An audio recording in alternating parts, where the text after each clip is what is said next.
Situado en el cinturón de fuego del Pacífico, Japón es un territorio esculpido durante milenios por la actividad geológica.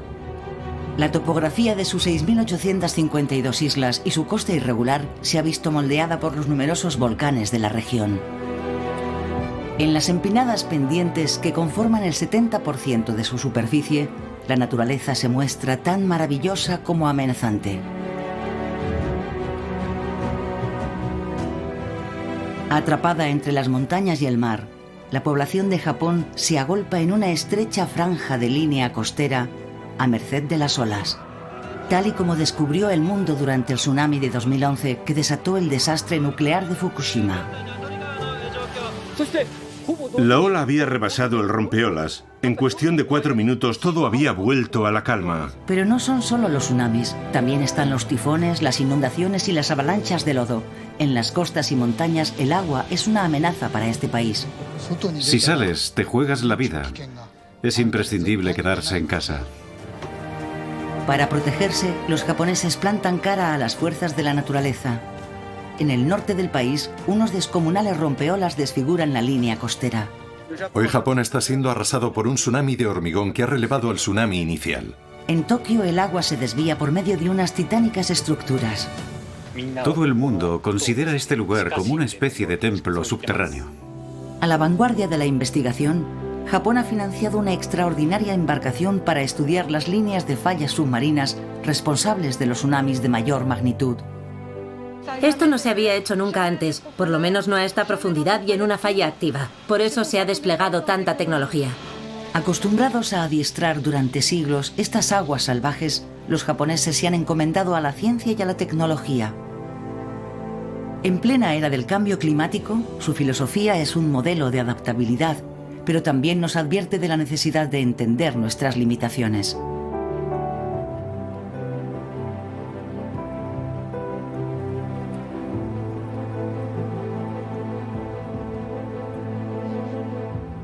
Tierras extremas. Japón.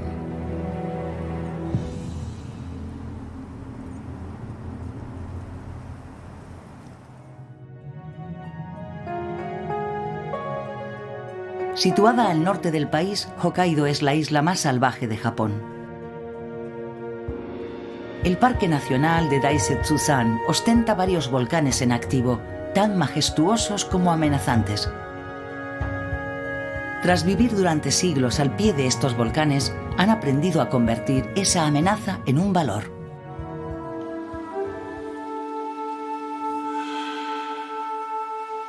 De hecho, han inspirado una práctica particularmente apreciada en Japón, la tradición de los baños. Normalmente el flujo de agua es mayor. Debe de estar a punto de producirse una erupción. El agua llega aquí a una temperatura de 42 grados, directamente calentada por el cercano volcán Tokachi. Noriko lleva viniendo aquí desde niña.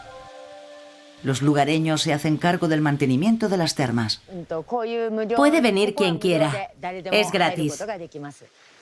Hay muchos baños termales en Japón, pero yo creo que este es el más accesible. Porque hay un aparcamiento para los coches, y eso que estamos en mitad de la naturaleza. Estos manantiales naturales se conocen como onsens. Se enmarcan en complejos hosteleros tradicionales, como el que regenta Noriko. Situado a casi 2.000 metros por encima del nivel del mar, es el onsen más alto del país. Las habitaciones del hostal no tienen cuarto de baño. Los huéspedes se bañan aquí, en piscinas separadas. Antes de bañarte en el onsen, te tienes que lavar en una de estas duchas. El agua roja de la piscina viene directa del volcán. El agua está muy caliente. Este onsen tiene un alto porcentaje de hierro. Y las rocas han sido expulsadas durante una erupción volcánica. Los japoneses creen que las aguas volcánicas tienen virtudes terapéuticas y pueden aliviar toda clase de males y dolores. Hay unos 27.000 manantiales termales en Japón, cada uno con sus propiedades. Además de su alto porcentaje de hierro, estas aguas tienen grandes concentraciones de calcio y sodio. Por eso se dice que son aguas cosméticas. Tienen muchas propiedades beneficiosas.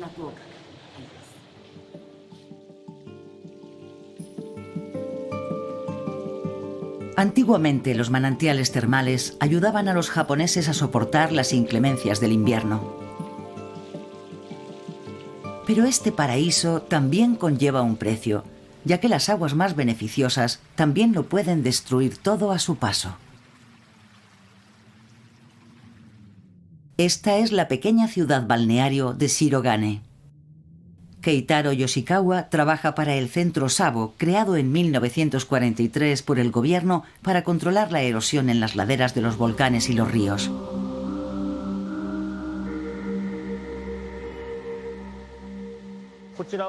Este lugar es lo que se conoce en japonés como el dragón de barba blanca. Vienen muchos turistas, por lo que tenemos que pensar en la seguridad de los lugareños y de los propios turistas en caso de que el monte Tokachi entrase en erupción. Más abajo, el río no parece plantear ninguna amenaza para los visitantes. Pero la presencia en las inmediaciones del volcán Tokachi lo puede convertir en un torrente devastador, provocando lo que se conoce como un lahar.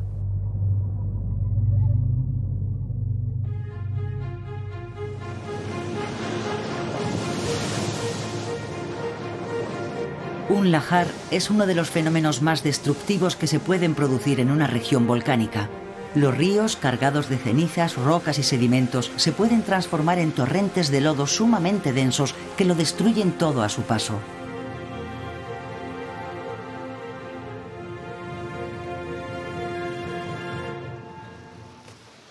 En la falda de la montaña se ha erigido una inmensa escalera para permitir evacuar a la población lo más rápido posible en caso de peligro.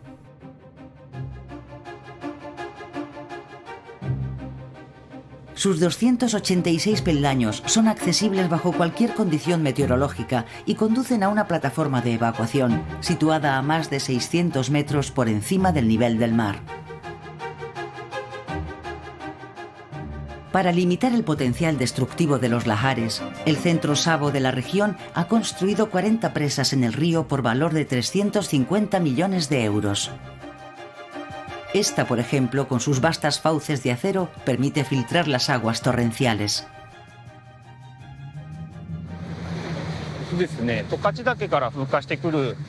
Los lahares son violentos torrentes de barro y tierra, causados por las erupciones volcánicas, y son conocidos por su magnitud y su fuerza. Son tan poderosos que pueden arrasar con casas, puentes y hasta con las vías férreas. Quiso el azar que estos desarrollos contribuyeran a crear una de las maravillas de Japón, la Laguna Azul de Biei.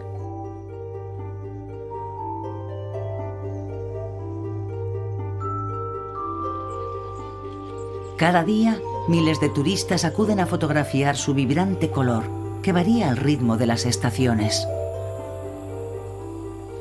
Se debe a la presencia de aluminio coloidal que refleja la luz del cielo.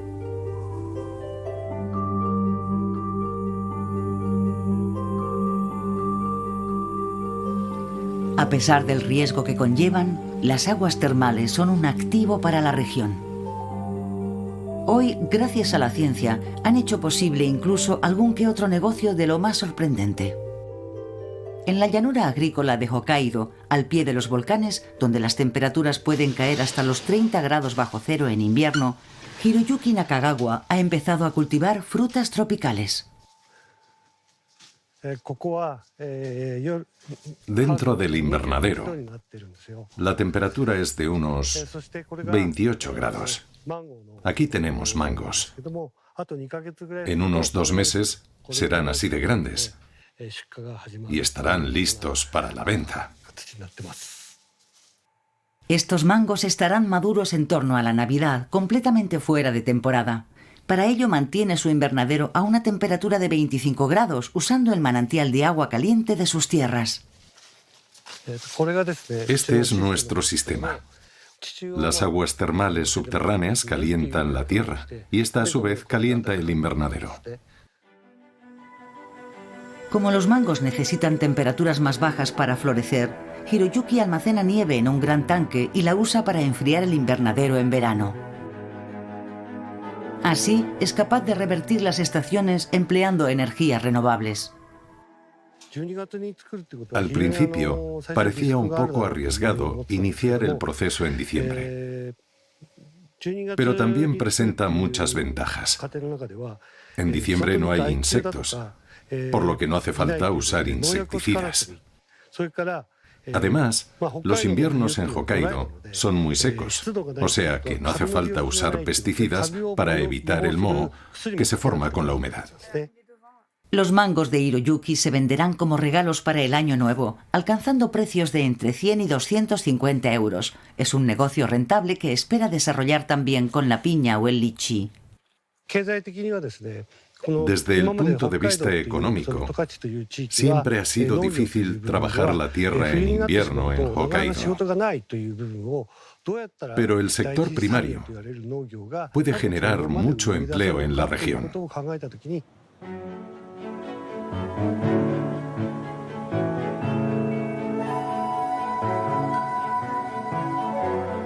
En la otra punta del país, en el sur, el archipiélago de Okinawa está sometido a unas condiciones muy diferentes, pero no menos alarmantes. Con sus playas paradisíacas, Taketomi es una isla de postal. Se encuentra en lo que se conoce como el Boulevard de los Tifones, que se desatan por lo menos 3 o 4 veces al año, entre abril y octubre.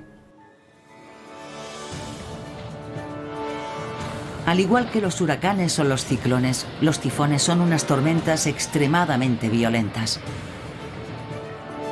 Con vientos de hasta 360 km por hora e intensas precipitaciones, se desarrollan encima de los océanos tropicales, donde la temperatura del agua supera los 26 grados y el mar es profundo.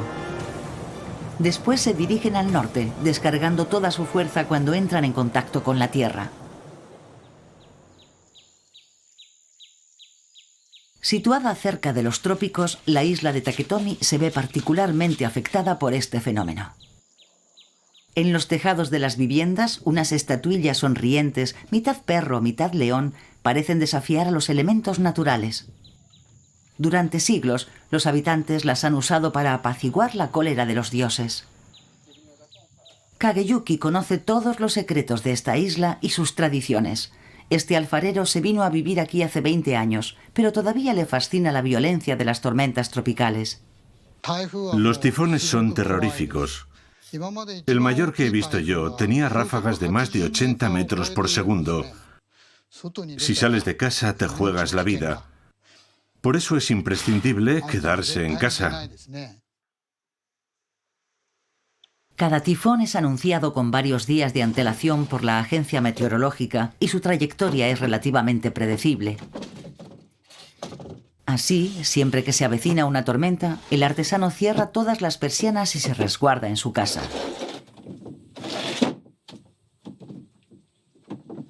La arquitectura ha sido especialmente diseñada para resistir a los elementos, empezando por los muros de piedra que rodean las viviendas. Su función es desviar el viento hacia los tejados para preservar fachadas y ventanas. La altura del tejado y los muros de piedra están pensados para desplazar el viento hacia arriba cuando azota las casas. Hasta las propias calles están diseñadas para limitar los desperfectos. Están trazadas en forma de S, para evitar que las ráfagas de viento puedan ganar velocidad y fuerza, tal y como ocurre cuando se desplazan en línea recta. Pero el componente esencial de esta arquitectura antitifones son, sin lugar a dudas, los tejados en un ángulo de 45 grados típicos de Okinawa. Ahora mismo Kageyuki está ayudando a Miho, su aprendiz, a construir su casa. Le enseña sus técnicas tradicionales. En esta isla no había artesanos y yo quería ayudar a la gente. Por eso me dedico a esto.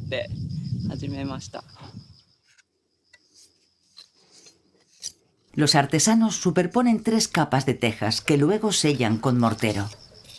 De esta forma el tejado aguanta lo que le echen. Si no se montan por capas, las tejas salen volando una tras otra, porque el viento pasa por debajo. Yo pongo mortero entre las tejas para evitar que se cuelen la lluvia y el viento.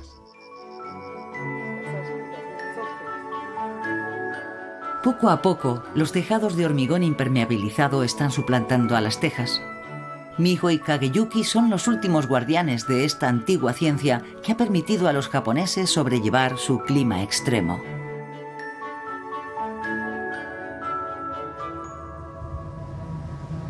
Los tifones son el evento meteorológico más poderoso de la Tierra.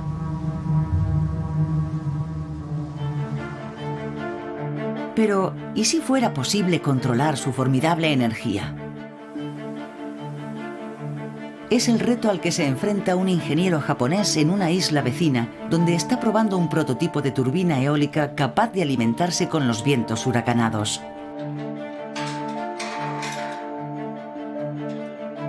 Conmocionado por el desastre de Fukushima en 2011, Shimizu barajó una novedosa alternativa a la energía nuclear.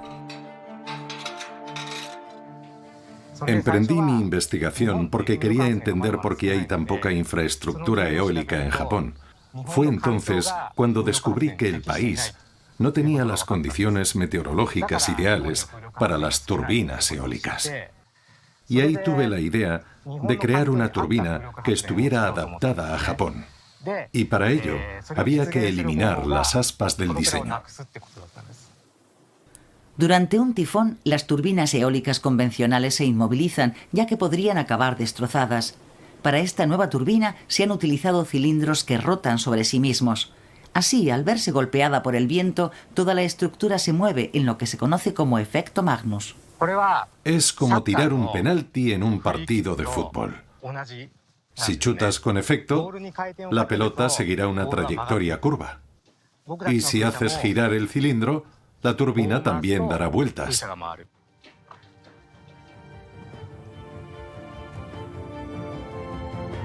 Las pruebas efectuadas con el actual prototipo ya han producido 5 gigavatios durante una tormenta. Y eso no es nada en comparación con el potencial de un tifón, cuya energía podría abastecer de electricidad a Japón durante 50 años. Pero todavía quedan muchos problemas por resolver, en particular la cuestión del almacenamiento de la energía. Puede que un día los tifones sean considerados como un recurso natural, pero por el momento causan muchos estragos, sobre todo en las zonas más densamente pobladas. Atrapada entre las montañas y el mar, la mayoría de la población de Japón se agolpa en una estrecha franja de costa. Ya solo en la cuenca de Tokio viven nada menos que 37 millones de habitantes. Una tercera parte de la población del país se agolpa en menos del 2% del territorio. El hormigonado generalizado ha hecho que esta región sea particularmente vulnerable a las inundaciones. En muchas zonas no hay campos o parques para absorber el agua en caso de riada. Para solucionar este problema, las autoridades de Tokio han construido una extraordinaria estructura subterránea en las afueras de la ciudad. Se accede a ella a través de esta pequeña caseta.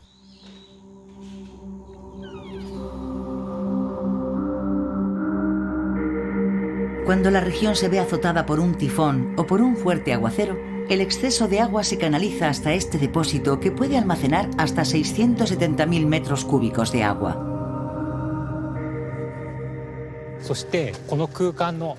Este espacio mide 18 metros de alto, 78 metros de ancho y 177 metros de largo. Con sus 59 columnas de 500 toneladas cada una, este prodigio de la arquitectura parece un templo. Hasta se ha convertido en una atracción turística. Todo el mundo considera este lugar como una especie de templo subterráneo. En una de las columnas, un letrero marca el récord que alcanzó el agua en 2015, un nivel de 10 metros. Pero por impresionantes que sean sus dimensiones, este pasillo con sus columnas no es más que la parte visible de un sistema mucho más amplio. Río arriba, un canal de 6 kilómetros drena el agua de los ríos que atraviesan la región. El canal cuenta con 5 tanques como este.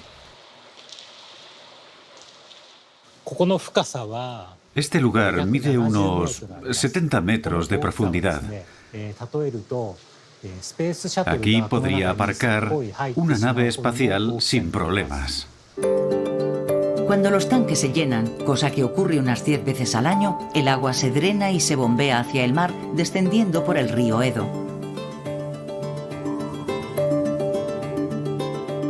Las operaciones se llevan a cabo desde esta sala de control. Desde que se construyó la estructura en 2006, los estragos provocados por las lluvias han disminuido drásticamente. El último tifón que se declaró antes de 2006 inundó cerca de 3.000 casas, mientras que el siguiente tan solo afectó a unas 200, lo que demuestra que el sistema está funcionando. Por desgracia, y a pesar de esta estructura tan sofisticada, es imposible evitar por completo que se produzcan inundaciones. Se estima que va a haber, progresivamente, más lluvia cada año. Y eso quiere decir que vamos a tener que construir canales y tanques cada vez más grandes. Sin embargo, no vamos a poder evitar que haya zonas que se inunden. Uno de los efectos del calentamiento global es que los tifones se están volviendo más y más violentos cada año que pasa, pero eso no es lo más preocupante para los japoneses. Situado en el punto de encuentro de 4 placas tectónicas, el archipiélago japonés está rodeado de fallas submarinas. Con una extensión de unos 900 kilómetros, la falla de Nankai es especialmente preocupante para los científicos. De aquí a 30 años, es probable que cause un megaterremoto y un tsunami que se prevé que podría matar a cerca de 270.000 personas. Investigadores de todo el mundo acuden aquí para estudiarla. Marianne Conin es profesora de geología en la Universidad de Nancy. Junto a una 50 de investigadores de todas las nacionalidades, ha tomado parte en una singular expedición. A bordo de esta extraordinaria embarcación, esperan poder explorar la hasta ahora inaccesible zona de falla a más de 5 kilómetros por debajo del suelo oceánico. Con sus 210 metros de eslora y su grúa de 122 metros de alto, el Chikyu parece una plataforma petrolífera, pero está equipado con un laboratorio científico de última generación. Capaz de taladrar el lecho marino a profundidades de hasta 7 kilómetros, este equipo le costó cerca de 500 millones de euros al gobierno japonés.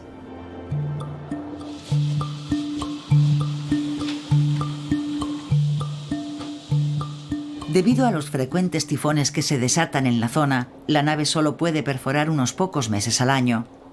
El equipo acaba de regresar de su 10ª y última expedición.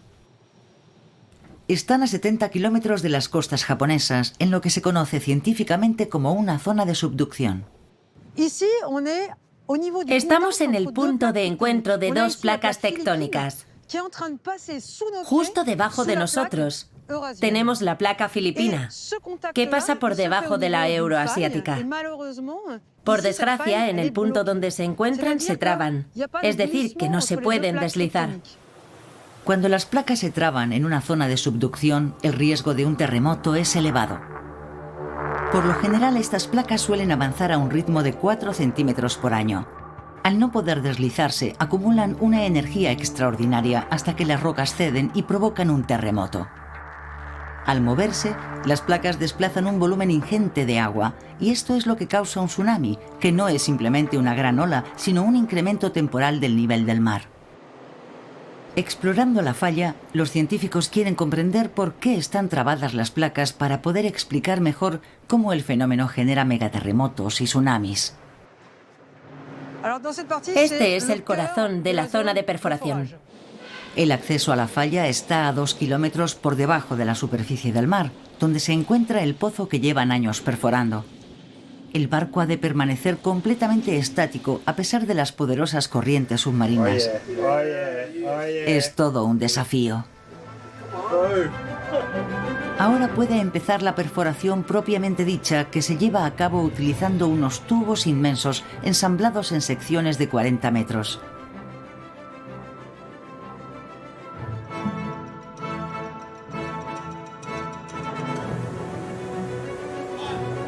Los técnicos propulsan el agua embarrada a través de los tubos para retirar la tierra y así mantener abierto el pozo a pesar de la fuerte presión de las profundidades.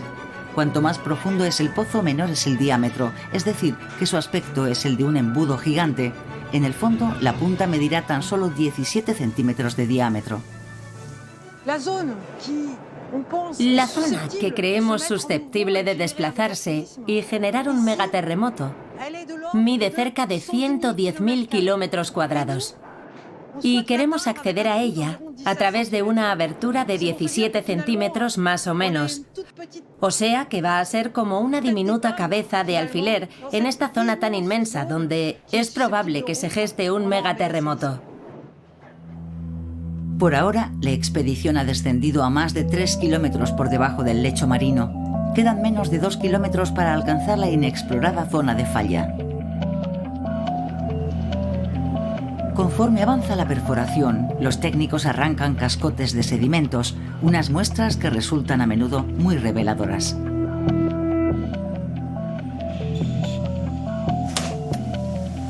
Los científicos tienen la posibilidad de estudiarlas directamente a bordo gracias al inmenso laboratorio de la nave dotado de un equipo de última generación. Uno de los directores científicos del proyecto es el profesor Kanagawa.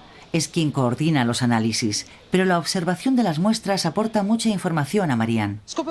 Lo que vemos es que el material está presente por todo el subsuelo, de manera homogénea, como si alguien hubiera removido el barro con fuerza.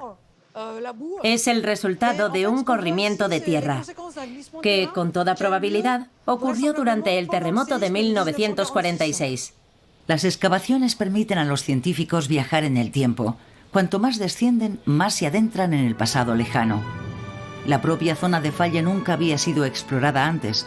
Hasta el momento, los científicos solo podían especular sobre su funcionamiento.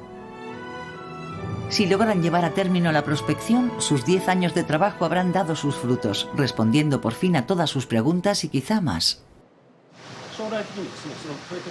Nos gustaría instalar un dispositivo de observación dentro de la propia placa tectónica para poderla monitorear a largo plazo. Por desgracia, como los datos se registran en tiempo real, nos resulta difícil predecir los terremotos. La labor desempeñada a bordo de este increíble buque permitirá sin duda realizar mejores predicciones de catástrofes a largo plazo y ayudará a salvar muchas vidas. Pero mientras tanto, los japoneses tienen que encontrar formas de protegerse.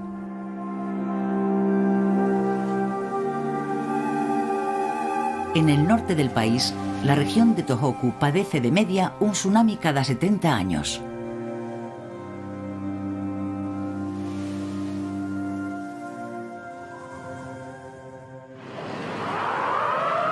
El de 2011 fue tan singularmente violento que devastó por completo la línea costera.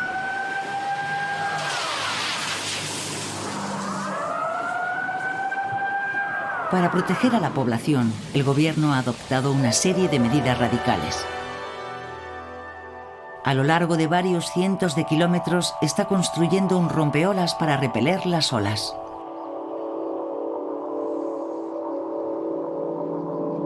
Remy Escochimaro es un geógrafo francés que reside en Japón. Desde 2011 visita regularmente esta región para estudiar los proyectos de construcción. Este, por ejemplo, era un puerto pesquero tradicional.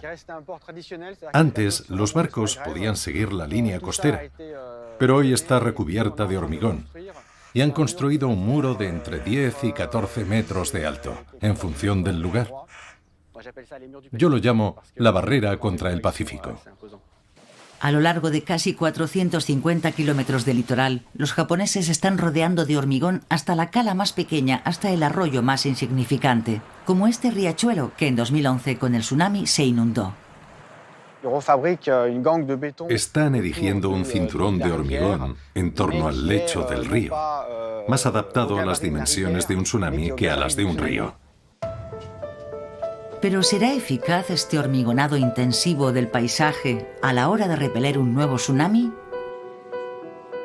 Las medidas antisísmicas de Japón se hallan entre las más rigurosas del mundo, pero los ingenieros siguen estudiando medidas para protegerse contra las olas gigantes.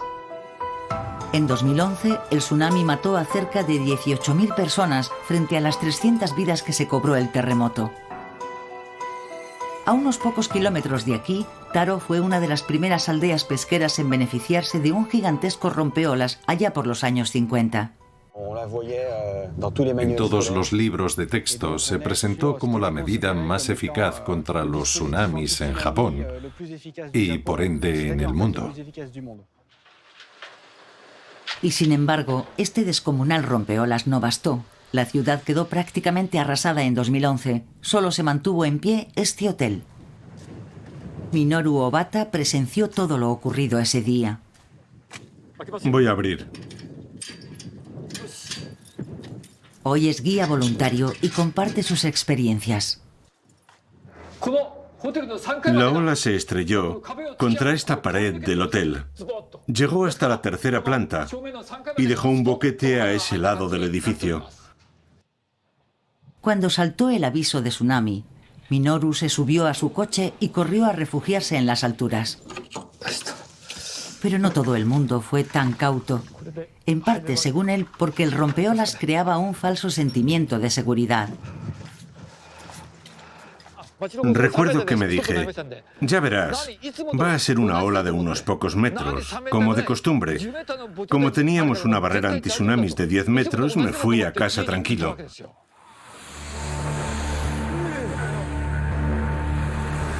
Ese día, el rompeolas impidió a los lugareños ver que el agua se estaba retirando, lo que no permitía presagiar que había otra ola en camino mucho más peligrosa.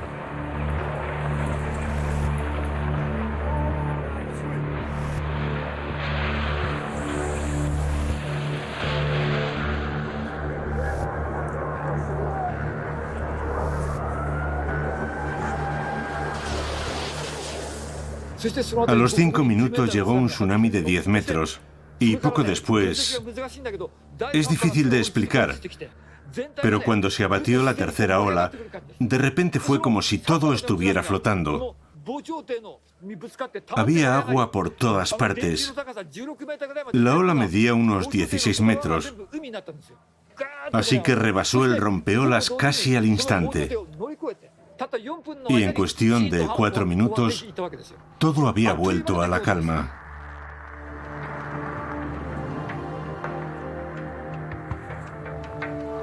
El rompeolas, que era el orgullo de la ciudad, quedó sumergido y parcialmente destruido. Y lo que es peor, al impedir la retirada del agua, dejó atrapados a algunos de los residentes. Fallecieron más de 100 personas.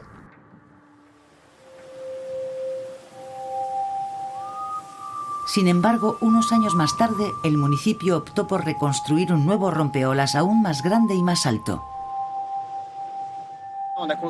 Volvieron a construir un rompeolas, solo que en vez de medir 10 u 11 metros de alto, este medía 15 metros, con lo que aislaba totalmente la aldea y la hacía desaparecer detrás de un muro de hormigón. ¿Cómo hicieron sus cálculos los ingenieros, sabiendo que es científicamente imposible predecir un tsunami y mucho menos la magnitud de sus olas? En el antiguo malecón, hoy reconvertido en monumento histórico, nos reunimos con el funcionario local encargado de supervisar las obras, Tsukasa Takeda. Se produjo un gran debate y se realizaron distintos cálculos para decidir la altura del nuevo rompeolas. Esta vez habría el doble de capas. De esta forma, aunque el tsunami fuera lo bastante alto para rebasar el rompeolas, los habitantes seguirían disponiendo de un poco de tiempo para refugiarse en las montañas o en cualquier superficie elevada. Esta nueva muralla debería resistir a la mayoría de tsunamis.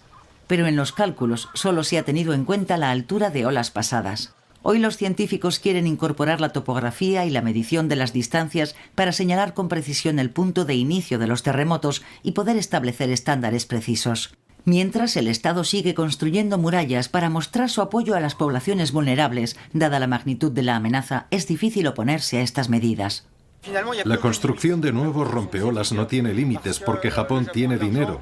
Y además las constructoras japonesas están buscando nuevos mercados. En algún punto del proceso el dique moral se ha venido abajo y Japón ha sido arrasado por un tsunami de hormigón que ha tomado el relevo del tsunami inicial. Pese a todo, la ciudad ha prohibido a los residentes instalarse justo detrás del nuevo rompeolas. Algunos municipios de la región van aún más lejos. Descendiendo un poco al sur está Rikuzen Takata, donde los japoneses han acometido un monumental proyecto de construcción. Además de realizar un muro, han optado por incrementar el nivel de su ciudad varios metros por encima del mar. Al ser un tipo de planificación completamente nuevo, es un campo de estudio interesante para un geógrafo. Traemos tierra excavada en las montañas con una cinta transportadora y la extendemos por el suelo para ir elevando el terreno progresivamente. Ya lo hemos elevado unos 8 metros, lo que quiere decir que aún nos quedan otros 2. Para llevar a cabo con éxito este asombroso proyecto, tendrán que pasar por aquí 300 camiones día y noche durante 10 años. Las obras modificarán por completo la topografía de la ciudad, recortando las montañas circundantes y elevando el nivel de la planicie.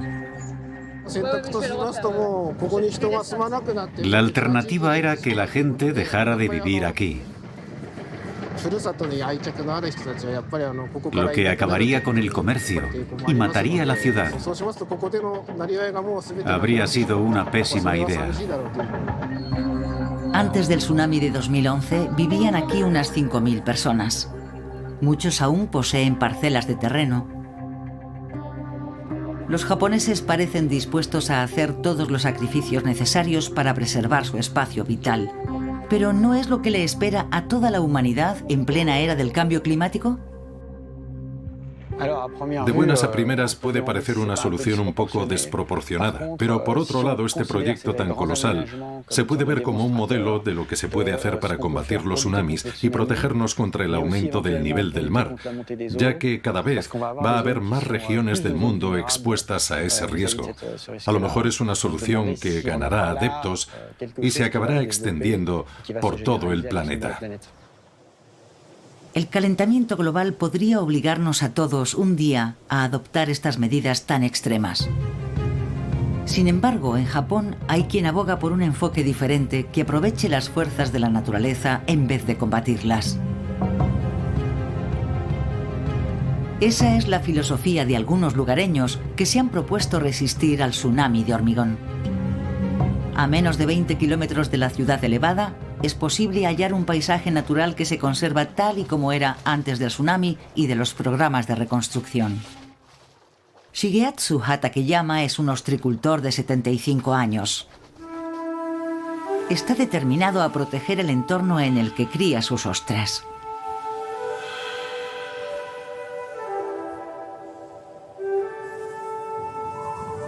En 2011 lo perdió casi todo.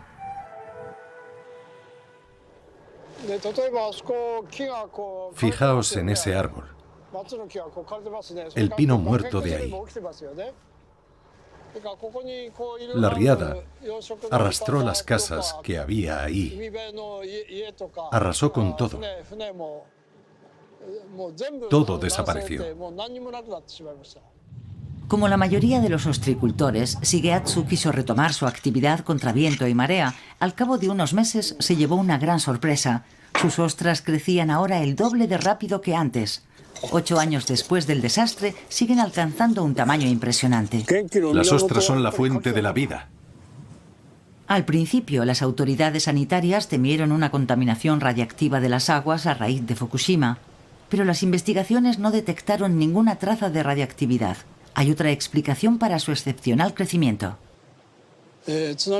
Después del tsunami, el profesor Tanaka de la Universidad de Kioto vino a hacer unas pruebas y a estudiar el plancton. Fue entonces cuando descubrió que se había producido una explosión en la población de plancton. Ahí supe que el mar había resucitado. Según el ostricultor, el tsunami que abarrió la costa acarreaba numerosos nutrientes beneficiosos para el crecimiento de las especies marinas. Para confirmar su teoría, adquirió una gran parcela de tierra al lado del mar y la puso a disposición de los investigadores. Masaru Tanaka, profesor de biología en la Universidad de Kioto, se ha interesado por la tasa de crecimiento de las formas de vida marinas a raíz del tsunami.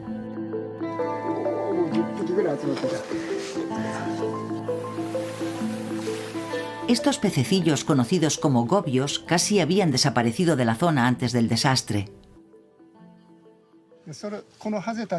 Nosotros no comemos gobio, ni le damos ningún otro uso, pero es el último eslabón de la cadena alimentaria.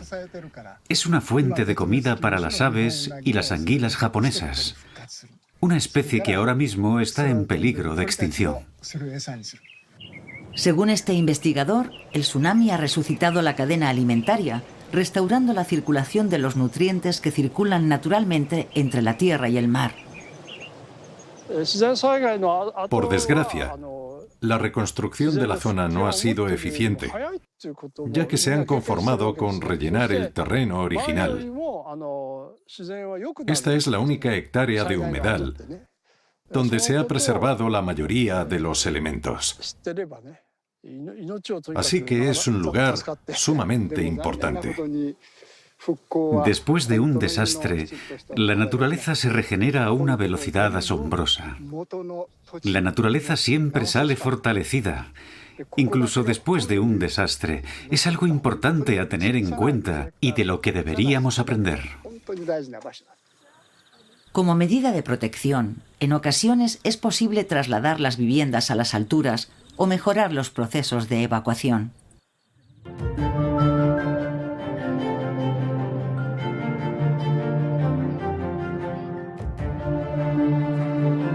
En Tokio, unos emprendedores visionarios apuntan aún más lejos.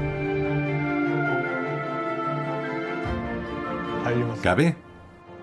A lo mejor si fuera más pequeño, si no me da que no va a poder ser. Estos hombres trabajan para una de las constructoras más importantes de Japón. Ah, aquí llega. Con sus gafas de realidad virtual, están visualizando un asombroso proyecto de ciudad flotante totalmente autónoma, una construcción que permitiría eludir los ciclones y los tsunamis. Es un poco como estar en una isla, ¿verdad? Sí, ya veo.